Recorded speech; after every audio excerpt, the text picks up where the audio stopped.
Cette loi, qui repose essentiellement sur une mise en place obligatoire de la contractualisation, doit amener de la transparence, des leviers supplémentaires donnés à l'amont, aux éleveurs, aux producteurs, pour formuler leurs propositions de prix, au travers d'indicateurs de référence, notamment de coûts de production, sur lesquels doit être basée la proposition initiale, de façon à aboutir à une amélioration du revenu et à donner de la visibilité sur plusieurs années, en termes également de débouchés aux producteurs, mais aussi de visibilité à l'acheteur pour son approvisionnement.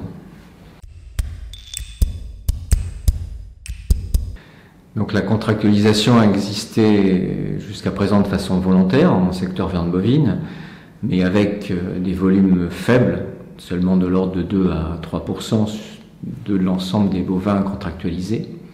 À partir de cette loi, a été décidé par les pouvoirs publics d'anticiper pour les catégories de races à viande la contractualisation obligatoire à partir de janvier 2022. Et en juillet pour les animaux bovins maigres et en 2023 pour l'ensemble des autres bovins, notamment de races laitières et mixtes.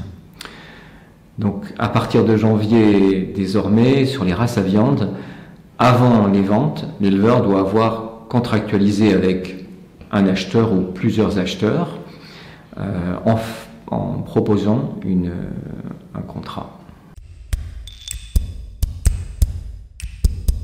Alors d'une part, il faut bien sûr utiliser un modèle qui est conforme à la loi et qui reprend les différentes clauses stipulées dans le texte. La FNB met d'ailleurs à disposition, au travers des FDSEA, un modèle qui peut être utilisé par les éleveurs. C'est donc à eux à faire la proposition initiale de contrat vers leurs acheteurs en se munissant de cette trame de contrat. Les points clés à réfléchir, c'est bien sûr la quantité à engager et la formule de prix. La quantité engagée, l'éleveur peut bien sûr faire plusieurs contrats avec différents acheteurs, lot par lot. Et sur la formule de prix, la loi propose qu'il y ait ce qu'on appelle un prix selon une formule déterminable.